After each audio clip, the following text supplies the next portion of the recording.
नमस्कार मंडळी, निरालीमाई चॅनलमध्ये आपले स्वागत आहे. 19 फेब्रुवारी छत्रपती शिवाजी महाराज यांची जयंती आहे.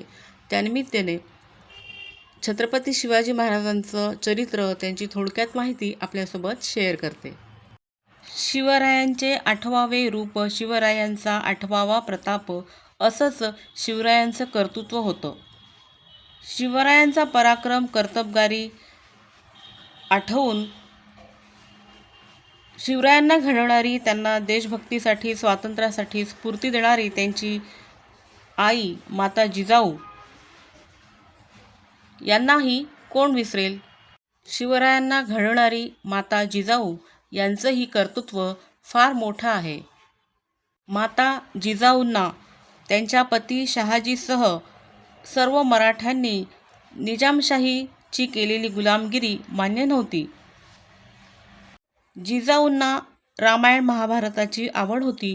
द्रौपदी, कुंती, विदुला यांच्यासारख्या वीरांगनांची चरित्रे त्यांनी ऐकली होती. त्यामुळे देवाच्या कृपेने भीम अर्जुनासारखा पुत्र व्हावा असे त्यांना वाटायचं आणि म्हणून देवी तुळजाईजवळ पराक्रमी स्वतंत्र राजा मला पाहू दे, असा पुत्र मला दे, असं मागणं मागायच्या आणि देवीनेही त्यांची इच्छा पूर्ण केली. आणि मग 19 फेब्रुवारी 1630 रोजी जिजाऊंनी एका पुत्राला जन्म दिला. शिवनेरीवर हा दिवस मोठ्या आनंदानं, उत्साहानं साजरा झाला. जगदंबेला साष्टांग दंडवत घालून जिजाऊंनी मुलाचं नाव शिवाजी ठेवलं आणि या 3 अक्षरी नाव असलेल्या मुलात देशाचा इतिहास घडवण्याचं सामर्थ्य होतं. दुष्काळ, परकीय आक्रमण, जंगली जनावरांचा सुकाळ यामुळं पुणे जहागिरी ओसाड आणि उद्ध्वस्त झाली होती.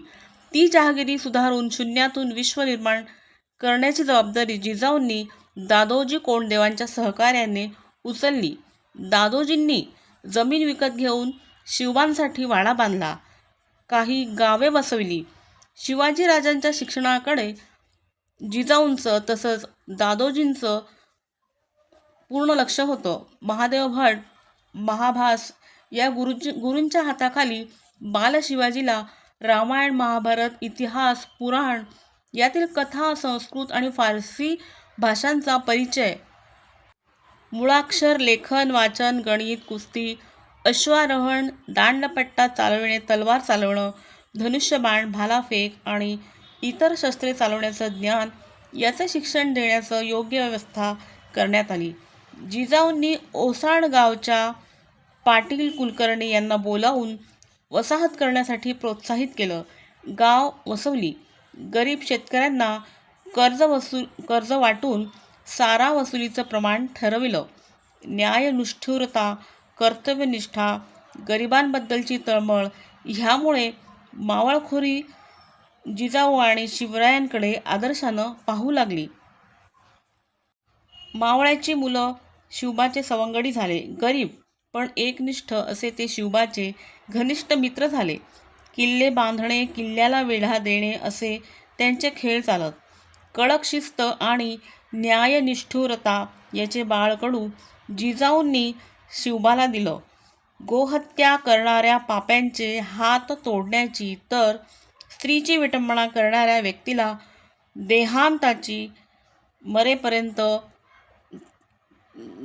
देहांताची शिक्षा बालशिवाजी देत. वयाच्या 16व्या वर्षी शिवाजीने तोरणा गड जिंकून स्वराज्याचं मंगलमय तोरण बांधलं. किल्ल्यावर भगवा झेंडा डौलाने फडकू लागला. किल्ल्याची डागडुजी करताना त्यांना सुवर्णमुद्रांचे हंडे सापडले. जणू स्वराज्य निर्मितीसाठी त्यांना दिलेली ही भेटच होती. शिवरायांचं लग्न 1640मध्ये निंबाळकरांच्या सईबाईंशी जिजाऊंनी लावून दिलं. शिवरायांनी तोरणा किल्ला जिंकल्यानंतर एकामागून एक किल्ले जिंकण्याचा सपाटा लावला. त्या बातम्यांनी चिडून विजापूरच्या बादशहानं अनेक कुटील डाव रचले. शहाजींना बंदिवान केलं. तर शिवाजीवर विजापूरचा पराक्रमी सरदार भलीमोठी सेना घेऊन शिवाजीला नष्ट करण्याच्या हेतूने निघाल्याची बातमी. एक ना अनेक अशा वेगवेगळ्या संकटातून शिवरायांनी मार्ग काढला. कोंढाणा, पुरंदर, कल्याण इत्यादी 40 किल्ल्यांवर स्वराज्याची ध्वजा फडकत होती. याच सुमारास इंग्रज, पोर्तुगीज आणि अन्य परदेशी व्यापाऱ्यांनी भारताच्या पश्चिम किनाऱ्यावर पाऊल ठेवलं आहे आणि हे परदेशी संधी मिळताच सगळा देश गिळतील याची कल्पना शिवाजींना होती. त्यामुळे त्यांच्या बंदोबस्तासाठी त्यांनी जलदुर्ग बांधले, सुसज्ज आरमार उभारले. शिवरायांना स्वराज्याचं स्वप्न साकार करण्यात प्रसंगी जीवावर उदार होऊन अनेक संकटांचा सामना करावा लागला होता.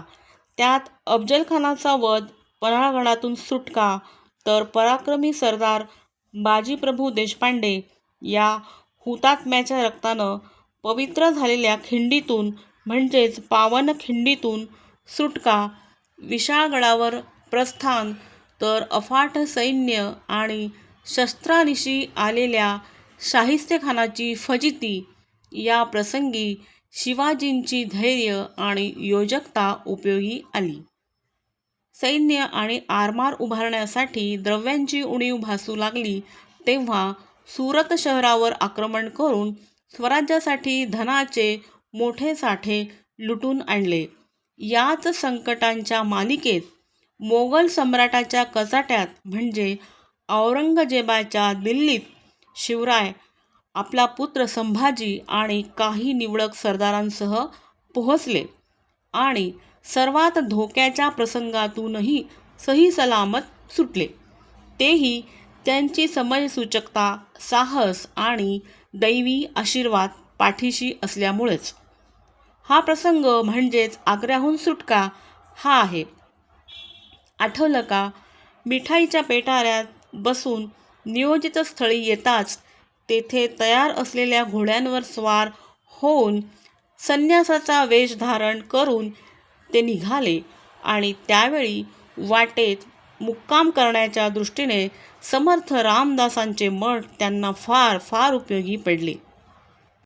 भगवी कफनी अंगात घातलेले, डोक्याचं मुंडन केलेले महाराज जेव्हा राजगडी पोहोचले तेव्हा क्षणभर जिजामातेनेही त्यांना ओळखलं नाही. अहाहा! काळाच्या जबड्यातून सुखरूप परत आलेल्या आपल्या सर्वगुणसंपन्न पुत्राला पाहून त्या मातेला जो आनंद झाला तो खरोखरच अवर्णनीय. वयाच्या 44व्या वर्षी महापंडित गागाभट्ट यांच्या हस्ते सन 1674 मध्ये ज्येष्ठ शुद्ध त्रयोदशी या दिवशी महाराजांना सिंहासनावर विधिवत अधिष्ठित केलं. गगनचुंबी रायगडावर राजधानी स्थापन करण्यात आली. माता जिजाऊंचा आशीर्वाद घेऊन शिवराय सिंहासनावर आरूढ झाले. छत्रपती म्हणून ते घोषित झाले. आदिलशहाने, इंग्रजांनी आणि इतर अनेकांनी महाराजांना स्वतंत्र राजे म्हणून मान्यता दिली, नजराणे पाठवले. भावना उचंबळून समर्थ रामदासांनी पुढील उद्गार काढले.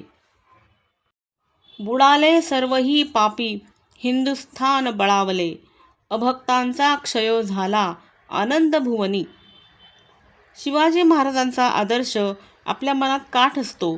आपण एवढे प्रभावित का होतो? कारण ते निस्वार्थी भावनेने देशासाठी, धर्मासाठी सर्व प्रकारच्या संकटांशी जन्मभर झुंजले आणि शेवटी यश मिळविले. अगदी शेवटच्या श्वासापर्यंत स्वदेश आणि स्वधर्माची सेवा केली. शके 1602 चैत्र शुद्ध पौर्णिमेला अर्थात 3 एप्रिल 1680 रोजी इहलोकीची लीला त्यांनी संपवली. त्यांचे यज्ञमय जीवन शतकानुशतके सगळ्या जगाला प्रकाश आणि प्रेरणा देत राहील.